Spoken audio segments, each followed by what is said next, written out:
Hi folks, so I lead the delivery engineering team in Swiggy, and my perspective here is going to be from the consumer side of data. I'm responsible for ensuring that the delivery operations are both efficient as well as predictable in Swiggy, and so this talk is more about how in logistics, especially real-time logistics, we are using data.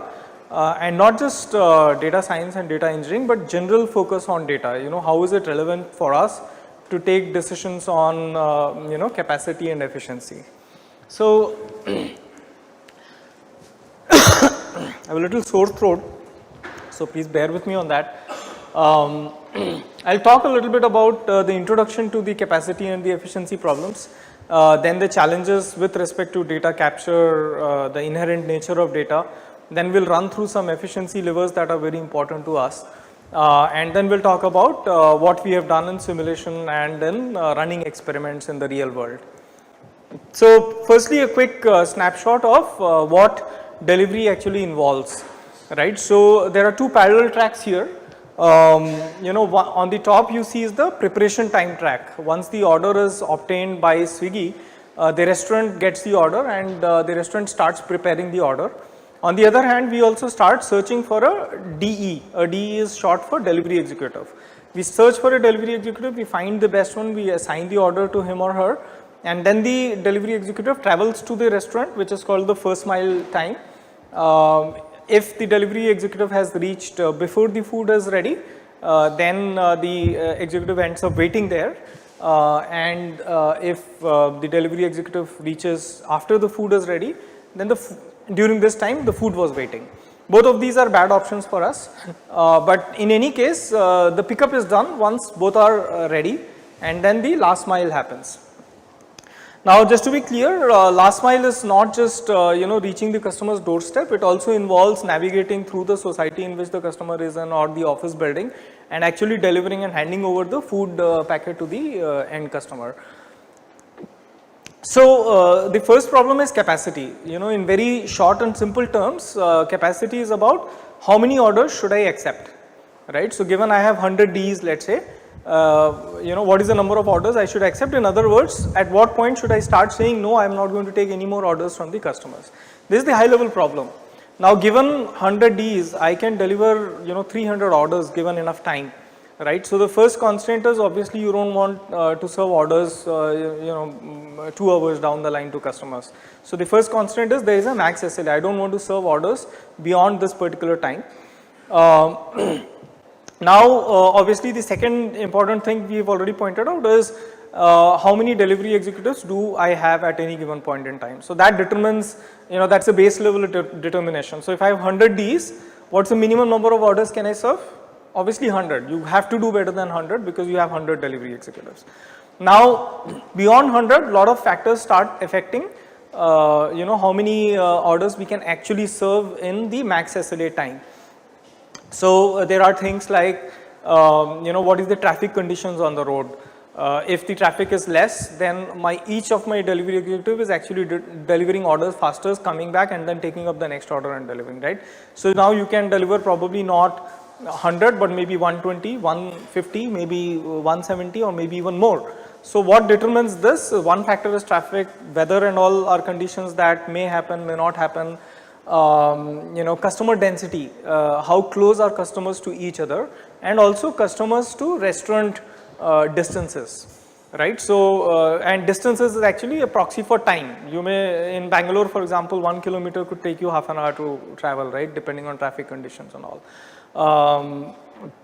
So all of these factors in conjunction determine what is the true capacity that I have, the same number of Ds. Now let's say you have 100 Ds still and all of these things remaining the same. Let's say yesterday you delivered let's say 140 orders. Then with the same number 100 deliveries, with everything else remaining the same, imagine that traffic conditions are the same, your or number of orders that you have got from the customers are the same.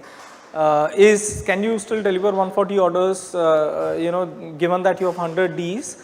may not be necessary, right? Because 100 delivery executives at 7 p.m. in the night is very different situation from 100 delivery executives at 10:15 p.m. in the night, because these many of these hundreds are going to log off in the next maybe 15 minutes, whereas at 7 p.m. more are going to join the fleet, right? So your true capacity at is not just dependent on these factors, number of Ds and all. It's also dependent on what is going to happen, what is predicted to happen in the next n minutes, right? So now you see the nature of the problem is such that a lot of external factors are coming into play.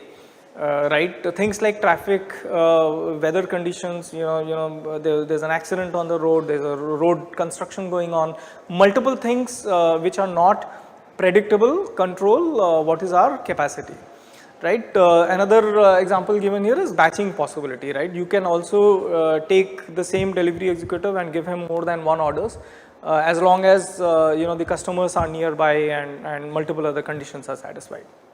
So the capacity problem is more about how close to actual capacity can I get. We don't know what the real capacity is. It's very hard to determine that. So it's more of and what are the costs, right? So suppose I over predict my capacity, which means I end up taking more orders than what I should have taken. What ends up happening is that customers will now get orders delayed, right? So they'll have a bad experience. And if I under predict my capacity, then I would have left orders and money and hence money on the table, right? So both of these conditions are not true, and hence it's very important to operate at the true capacity level. Now capacity has two notions here. One is the more common form, which is the aggregated capacity. We calculate it at zone level. In some sense, it is a ratio of how many orders we have with respect to how many deliveries executives we have. Now the traditional notion of capacity, and this is the stress in the system.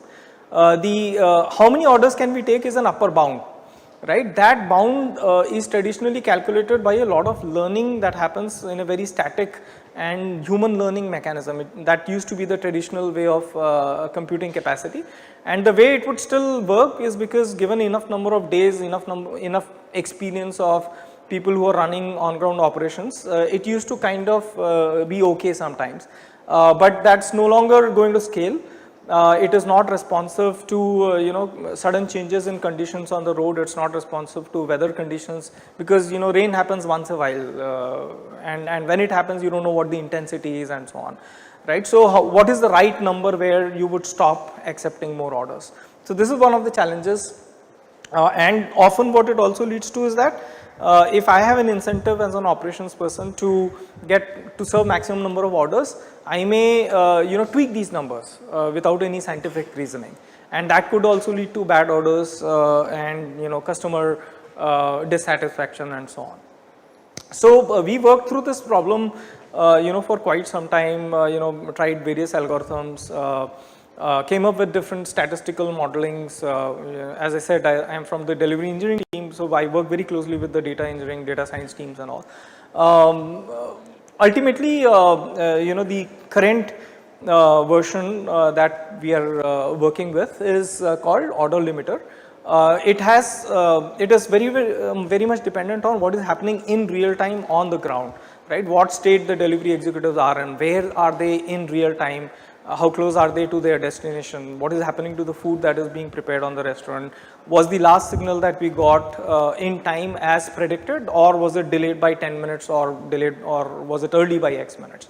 So all of these conditions are taken into account.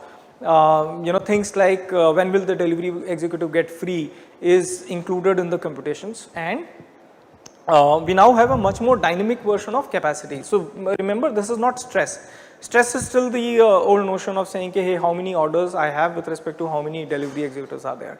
This is more of what is my upper bound. So this kind of a system, as you can see, is very, very dependent on what was my ETA, what was my SLA, what was my ETA, what is the current state of each and every order, each and every delivery executive in real time on the ground. So a huge amount of data processing work is required here. what it helps us do is it helps us reduce those bad orders that we would have taken, and it also helps us avoid any orders left on the table. Now, this is a visual representation of how the system works. On the left side, you would see for every n minutes of interval, we would have computed how many orders we can take in that n minute of interval, and the green graph basically shows how many we actually ended up taking. So, as you can see, around lunch time we are operating very close to what we could have taken, and as the lunch time fades away around 2 o'clock or so, you see the gap between the blue and the green graph increases. That indicates that our capacity is unutilized at that time, because the orders have got delivered, but the delivery executives are still available. They are saying, yeah, we are still in the system. Equivalent graph on the right side, if you notice, the points here and here, these are places where we have hit the capacity, and so at that point we would have said, hey, take no more orders. And the yellow line and the blue line here are dynamically changing, right? So that is saying not just what the current capacity is, it's saying, hey, at this point I can take so many orders because let's say all my delivery executives are busy, or at this point I can take so many because now they are getting freed up in the next 10 minutes. The other notion of capacity is point capacity, right? Can I accept this order? And this is also very important because for example, if you have only 5, let's say, delivery executives at a particular point in day, in a particular point in time, right? These delivery executives could be in the east side of the society, because most of the times, early morning breakfast orders come from a certain restaurants, and on another side of the city, probably there are none. Right. So, while these 5 are there, I cannot take 5 orders from the west side of the city, because it will take too much time for these delivery executives to travel. Right. So, this is an extreme example, but it happens all the time, where we say ki for this particular order, let us compute, are there any delivery executives available in the vicinity either now or are expected to get freed in the next n minutes. So, both of these notion of capacity, as you can see, are fast computations, they are approximate. You can't afford to get all the data in the world, so you kind of do all these computations based on some last known state, and ultimately aimed at preventing both the sides of the spectrum, bad orders on one side and the leaving money on the table on the other side. The other notion is efficiency. In simplistic terms, efficiency is how many orders per delivery executive per hour do I do, right? So, there are 2 notions of efficiency, one is called the assigned efficiency and the other is called simply efficiency. The regular notion of efficiency also includes what is the utilization of my fleet, right? So, if you leave that out, in most of the conversation we will only focus on assigned efficiency part today. Now, what are my efficiency levers? How do I control that? So, first is obviously who do I assign this order to, right? So, I want to assign, a greedy approach could simply say, hey, I want to assign this to the nearest delivery executive possible. But the problem is that for this order, the nearest delivery executive could have been the best executive for another order, right, which is probably closer than this delivery executive is closer to this order, right. So, now we are talking about not doing a greedy approach, but doing a more of a global optimization. So, there are versions of Hungarian algorithms that we have coded up. I am not going to get into that, because the focus here is not the assignment algorithm, but the focus is what is the basis that we use to do these kind of optimization, right. All of these, the basis is, okay, I know where the delivery executive is, I can estimate the time that this person will take to travel. I also have nuances to say that there are possibilities that this guy may even reject the order. He may say that, hey, I don't want to do this order. We allow to certain extent we do allow this behavior, because delivery executives may have certain preference. They may not want to go in certain area, or they may not want to, maybe it's very late, they were just planning to log off from the system when an order came. So, rather than accepting that order, they would reject the order. There can be various such situations. So, now we are talking about building in those possibilities into our prediction algorithms, building in those possibilities into our predictions of how much time would it take to travel to the restaurant and so on. The other lever is when to assign, right. So, for example, if I have to serve an order and I see a delivery executive that is 1 kilometer away, I have a choice of assigning this order to that executive right now, or I have a choice to basically wait for some time and see, hey, is there going to be another delivery executive who may become available, which is closer than 1 kilometer to this order, right? So time dimension is another lever I have. Then can I batch orders? We talked briefly about batching. What enables batching is that the customers, 2 customers or 3 customers who I'm going to deliver the order to have to be close enough. Not just in, and the orders have to be close enough in terms of both the source, which is the restaurants, and the destinations, which is the customers, and also in the time dimension. You don't want to batch 2 orders if they have come 20 minutes apart. You want to batch 2 orders if they were close in time dimension as well. Now obviously the reason why this is important is can I predict whether a specific order is capable of getting batched with another order given all these constants, right? So again you're talking about looking at lot of data, learning from the past and taking real time inputs. So for example, if there was an order in the system already 5 minutes back that came in which satisfies all these 3 criteria, for the order that is coming now, I need to be able to make that decision. Yes, there is an order which potentially with a lot of certainty can be batched, right? So now when it is important not just to predict this batching because you want to know what the capacity and efficiency of the system is going to be like, but also because you want to promise an SLA to the customer, right? Now imagine that there is no such order which is already there, which is waiting to be paired.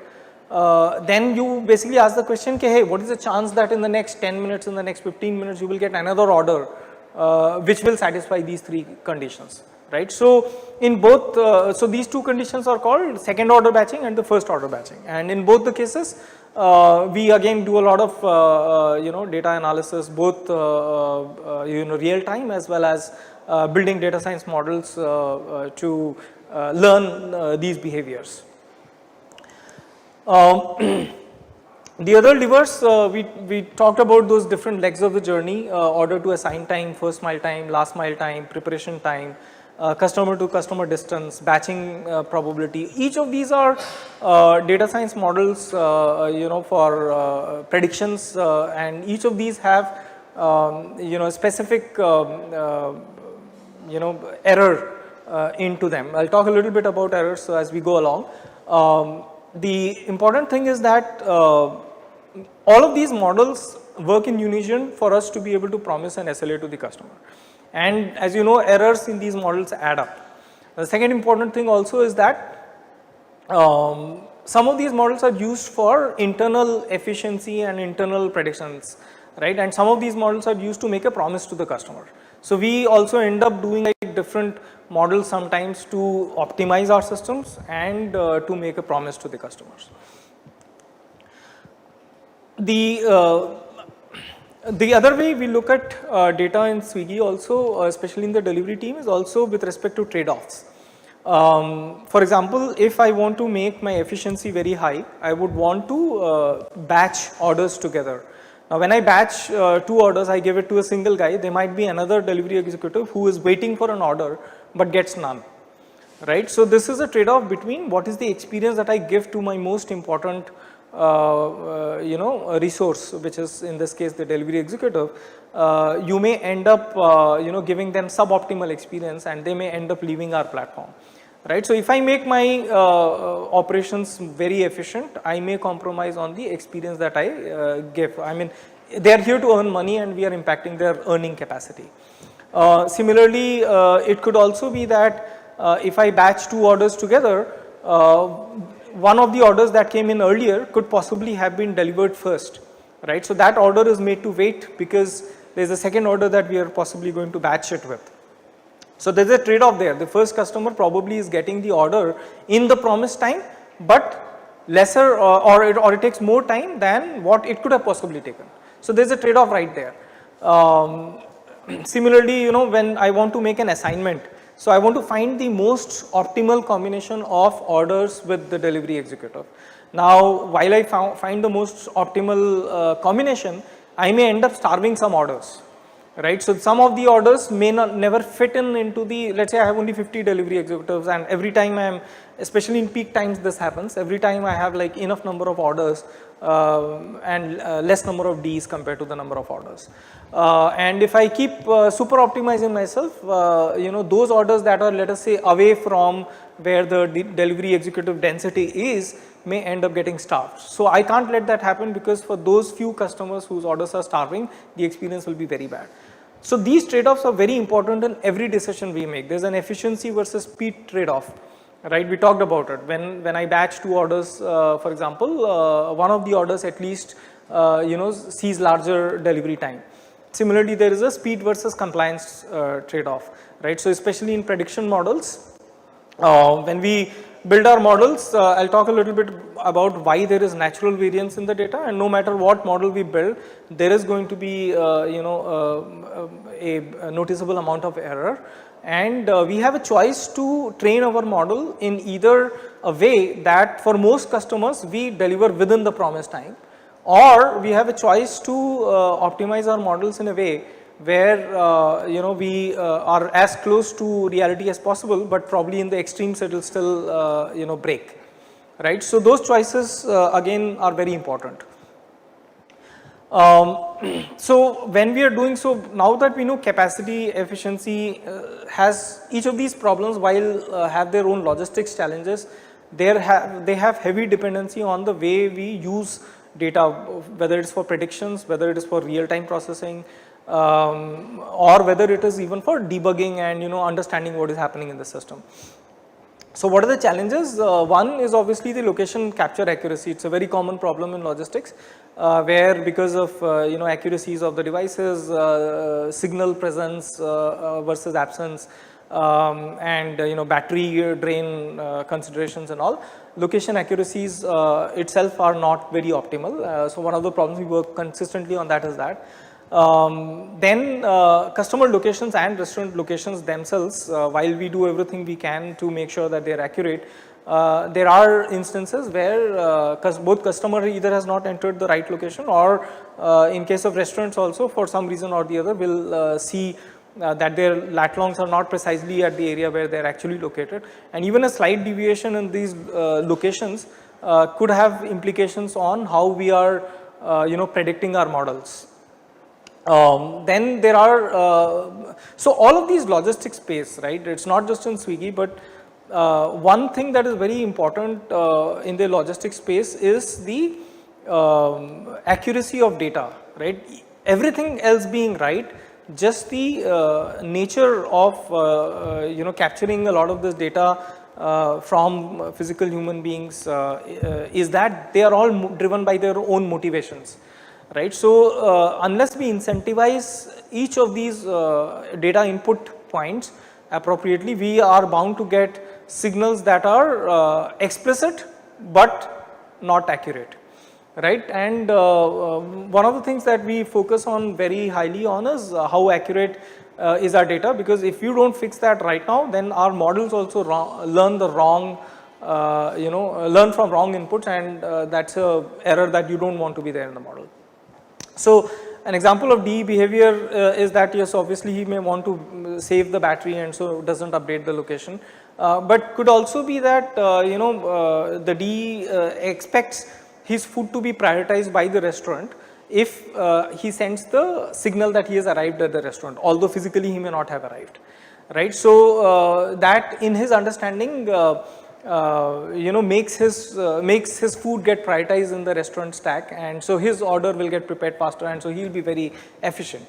On the other hand, this is how the human dynamics works, right? Restaurants are smart people themselves, so they know some Ds are doing this, or maybe many Ds are doing this. They also have this thing that they have offline presence, right? There are customers sitting physically on their tables. They are also getting orders from outside of Swiggy, right? Whether it is offline or whether it is our online competitors.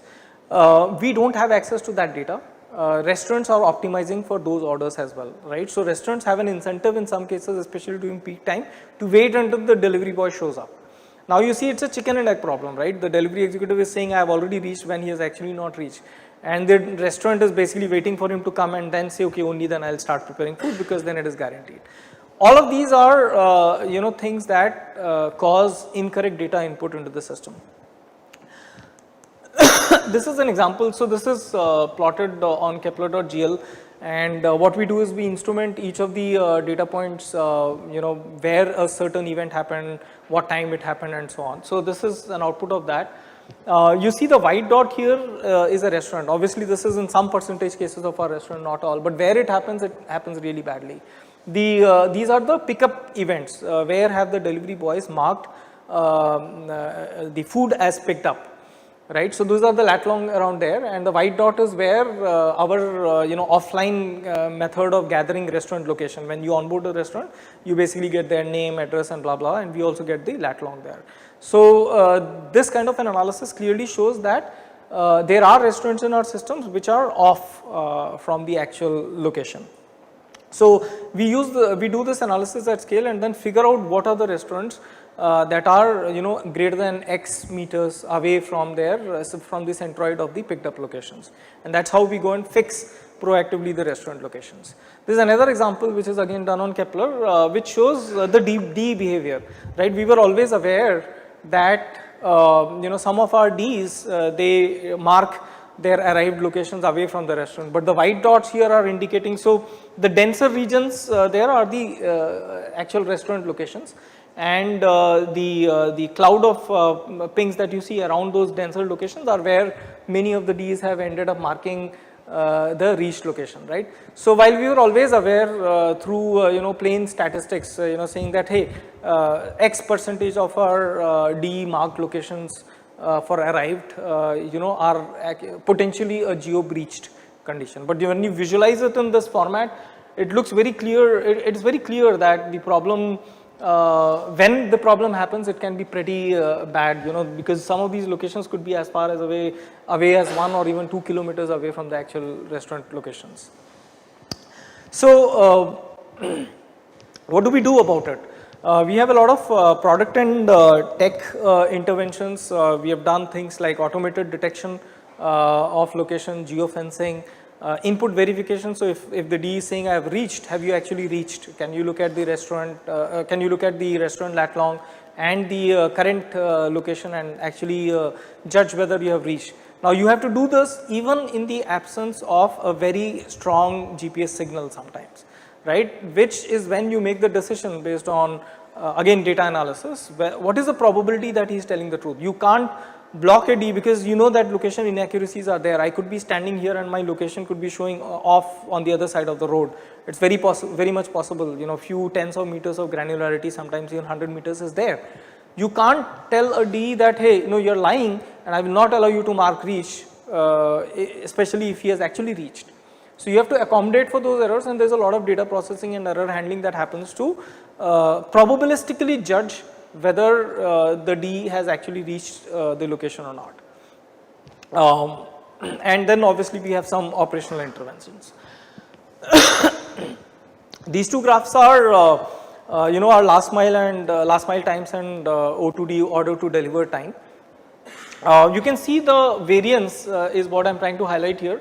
The data is pretty much you know, highly variant. It's spread across the x-axis. The numbers on the bottom are hidden. This is not necessarily, you know, a sample from all zones. This is from a sample zone where the variance is very high. But the variance itself is something that is inherently there in the system, right? So the idea is that, as I told earlier, there are so many external factors that are affecting variance, and not each of these external factors are possibly captured by any data science model because you don't have data for it, right? You can develop the best models, even the best model will have some errors, but here there is so much natural variance that even your best model will have errors. So what do you do about it? Obviously this limits our prediction accuracy. And the way out of this is not necessarily, while we do chase accuracies, but you can't not do anything about it, you know, and one of the things that we have tried doing is to proactively account for the inaccuracies, right. So any decision you take, for example, you want to decide when to assign or which D to assign, if your accuracy in prediction is, let's say, 2 minutes, right? And if two Ds are 1.5 minutes apart, then making a choice between them is not going to make a major difference, right? There's one way in which we can use. Although in practice, we actually assume that when such a decision is to be made, we actually assume the best possible choice there. Then identify the sources of high variance. So it could be load on restaurants, it could be the DE behavior, it could be the stress on the system currently. And there could be many hyperlocal scenarios like a traffic jam in a certain place and so on. So the goal here is that some data like how many tables of that restaurant are occupied as of now is not something we'll have or will probably ever have. But other things like how many of Swiggy orders are there, what is the menu of each of those items, right? Is it ice creams, is it biryanis, is it rotis, lot of rotis? Each of these food items have different characteristics of preparation, right? So multiple of those inputs are used to increase the prediction accuracies. So next I come to now that we have so many algorithms and so many data focused decisions that we take, how do we actually verify whether what we are doing, let's say you want to do a change in the system, how do we verify whether it's actually functioning or not? So we start with a hypothesis. We go on saying that, hey, if we do algorithm 1 versus algorithm 2, here is what are the metrics that are expected to increase, decrease, move favorably, move unfavorably, and so on. And these are the metrics that are my guardrails, right? I don't want to go bad on NPS, I don't want to go bad on let's say my order to deliver time for some cases and so on. So you fix these hypotheses, then you run the solution, you do the debugging and implementation and everything, and very importantly do a lot of instrumentation, right? So every single aspect that is possibly could be affected by the changes that you're making needs to be captured. Then we do a very important thing called simulation, right? So simulation is what is happening in the real world. Can I make this happen in software? Can I simulate delivery executive movements? Can I simulate the order rates? Can I also simulate which areas the orders are coming from? Can I simulate the behavior that delivery executives do? Like for example, at certain rate I will reject X% of my orders at certain points in time. I'm going to log off at a certain point in a day at so and so rate.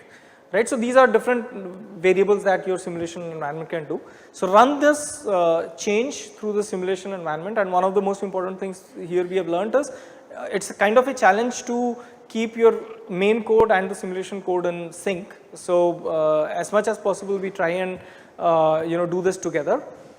Then we do a shadow mode execution, right? Because each of these logistics experiments are something that you have human beings who are running, right? They are taking these decisions. So it's very hard to just run simulations and say, okay, what's the result going to be like?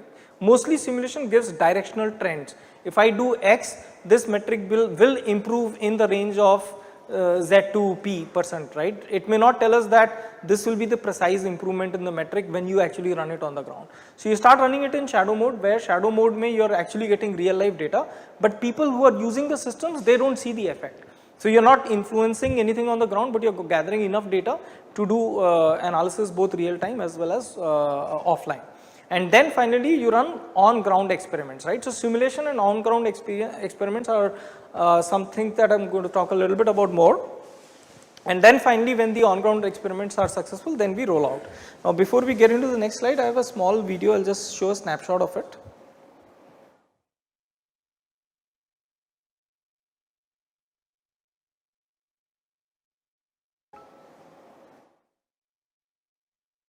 So this is how our simulation runs. This is a visual representation. All the green markers there are the delivery executives who are free. All the red ones are those where the orders are assigned, and you see those red lines shortening is where the delivery executives are moving towards their destinations. And the blue ones are where the delivery executives are moving towards the restaurants.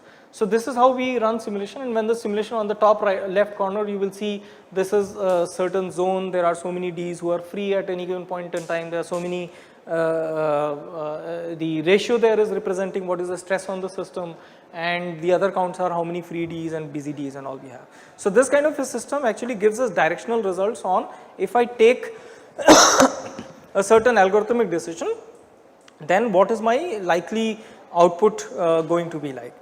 Now once, so this is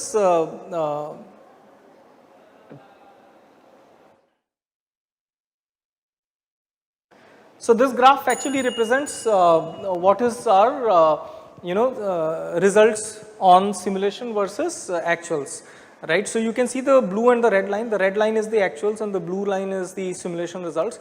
You can see they are not completely on top of each other, they are not like duplicating each other, but the trends are very much the same. Similarly, here is the histogram, the red one is the actual and the blue is the simulation. Again, you see the same observation that to a very good extent we have been able to simulate what is happening on the ground, right. Now the last part is how do you run on ground experiments, and on ground experiments is a huge challenge in logistics because as I said, too many external factors, too many factors that you don't control. So how do you choose a test set versus a control set is a significant problem. Now what we have learned is that first strategy was like simple pre-post. We run it, we run without doing any changes for X number of days, then we run it with the changes and then we observe the differences. This strategy typically works well if you have significant impact on parameters and if you have eliminated any large variable changes, like if IPL match happens, there's the number of orders like increases drastically, or if a festival is there, the number of supply, the delivery executives available decreases drastically. So you eliminate some of those large variables, then this kind of gives okay results, but it has to be observable enough, so it has to make a large impact. The other one that we tried was alternate days. This worked a little better than pre-post because alternate days the variations is much lesser than it's over a 2-week period. Then the third one is control versus test zone. Can I find a zone which is very similar to the zone in which I'm running experiments? So one zone is control, the other is test. We run it simultaneously for multiple days. In each of these experiments, there is some bias, there is some variance. It's very hard to eliminate each of those, but mostly these are suitable for large variations. Then we have gone into more sophistication. We've tried time slicing. We do a certain strategy for 5 minutes, and the next 5 minutes we change it and so on, or we also do it at higher granularity, 1 hour granularity. And randomized selection of orders, like on certain order we apply one treatment, on certain orders we apply another treatment. Excuse me. And then we measure the bias and variances in each of these strategy. The last strategy which also works in a lot is randomized geospatial selections, right? Can I run a strategy in certain geolocation whereas in a nearby geolocation within the same zone you run a different strategy. Now one of the most important thing here is network effects, where if I take a certain decision for one order, is it going to impact another order or not? An example is that if I change my assignment algorithm and if I assign one order to a specific DE, it has actually affected another order for another DE, right? That order now cannot be assigned to another DE, which means the behavior for another DE has changed because that order is never going to be assigned to the other DE.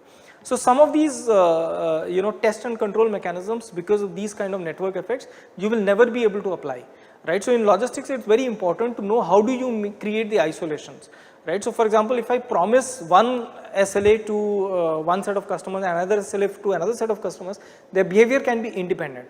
So in this you can do the order wise split, right? But if you are doing if I batched let's say 2 orders, right? Now if these 2 orders are batched, they are influencing each other, which means that the second order cannot be batched with the third one in the other set, right? So there are these kind of things that we have to be very careful about.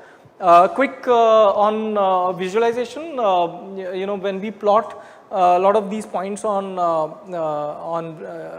a library like Kepler.gl, we get a lot of insights that aggregate analysis doesn't give us, right? For example, in this case, you will see that the blue points are where this restaurant at the center, the white dot, is serviceable, whereas the orange and the red points on the externalities, they are not serviceable.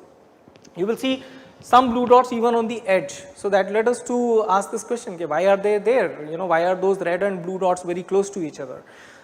In this case, we found that it's because of U-turns and all. In some places, you require a U-turn on a lat long. On the other side of the road, you may not require a U-turn. That makes a difference. There's another example where visual representation gave us a lot of insights. On the extreme right, you will see these are a restaurant chain. Our customers are not doing a great job of choosing which restaurant. Let's say this is a Chai Point. It's not, but let's say this is. So if I show 3 options to the customers for Chai Point, which are all nearby and serviceable, the customer doesn't necessarily make the best choice. He doesn't know that the Chai Point, this one is probably only 500 meters away and the other one is 1.5 kilometers away. The overlaps there are showing that, right? So it's very important in logistics to do these kind of visualizations, without which you will only be restricted to aggregates. Quick summary of learning: know the input data very well, the source of variance and account and accommodate for it. Minimize the input accuracy, fix the data as source, at source, understand the trade-offs, simulations, use simulations and the experimentation very rigorously, right? Without this statistical analysis of each of these experiments, it's not possible to do any kind of progress in logistics. Questions?